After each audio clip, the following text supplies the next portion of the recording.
2 tutup geng. Okey. Siska. Sebelah Yums. Tak sempat Sikit, untuk sikit. Kamu bernafas. sikit. Yums terus Kamu saja sikit. dijadikan sebagai mangsa darah pertama. RTT Asyik. untuk Siska. cari Penny tu. Sikit. Kenapa Penny ni macam saya guys?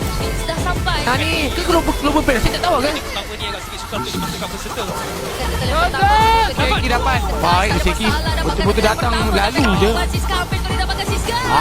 Dia melawan balik lah. Dia dah bounce back lah. Dah bounce back. Satu kill bersama-sama. Minit tengah perlawanan berlangsung ketika Tu dia. Dia dapat Uranus lah kan. Dia buat gameplay Uranus lah. Dia akan tabrak semua tower. Dia tabrak semua hutan. Lepas tu banyak space dekat Innocent. Ya, sebab Cloud kan, Cloud dia ada pesaing teman. Dia dah berjoin fight lah guys. Siska terpaksa untuk berlari ke tingkat pantas. Tapi tak boleh nak buat apa guys. Sebab captain dah siap. Siapa tertangkap? Uranus. Terus Grab berjaya. Hidup oh. Macam Macam dapat dekat ni je. SRG je. Masih tak dapat juga. Masih tak berjaya. You tertangkap. Jadi dapat oleh Martizi. Siska. Kedua untuk markas Langkore Giant. Ada Innocent. Oi, Lasti. Masih hidup. Kepada Putri. Damage. Uranus tak perlu kan. Uranus ada label dah okey dah. Satu angkatan daripada Dapat satu, Ivan. tak dapat. Cari pemain. Tetapi You. dia dekat bagian hadapan. Dia Okay, sedang Martizi sampai. kena hati. Tarik masuk. Dapatkan pula Martizi. Satu dah gol, Dan baru dua. sampai. Ada percubaan lagi. Ketik Dia dua, sedang guys. habis Dua untuk kill. melekatkan pemain daripada pasukan Langkore Giant. Namun gagal. Okay. Ambil Satu Siska untuk dua, semua didapatkan. Dibalas pula Satu untuk daripada tiga. Yus. Satu Siska untuk masih tiga. lagi berdahaga darah. Tapi dia perlu untuk berhadapan dengan dua orang pemain. Itu bukan satu perkara yang baik. Tiga. Hadapkan tiga orang pemain. Satu, daripada Lolian. Langkore Giant. Okey, Lolian. Tidak.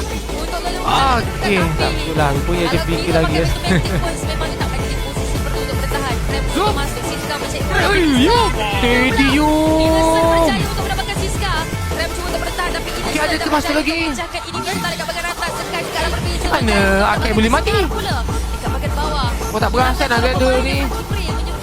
Kita tengok yang si Yung tangkap si Bennett tadi. Heavy speed di bahagian bawah berhadapan dengan Sky. Kau tahu Akai mati? Di saat mereka sedang Tentang kau untuk thank you tentang kau besok malam. Terima kasih. tapi sebenarnya duri dalam daging. Ruang kali ni adalah Oh ini macam bunuh diri ke ni? Sakit Pasal ni betul-betul nak kill minion. Okey dah. Kita benar-benar nampak game over. Ivan jadi asap pula bahkan di Siska cuma untuk belikan muka tetapi Ivan dapatkan oleh Yungs. Dua orang pemain saja untuk tim Race sekarang ini. sekali lagi. Ayo. Pertahanan. Dan bawah Yungs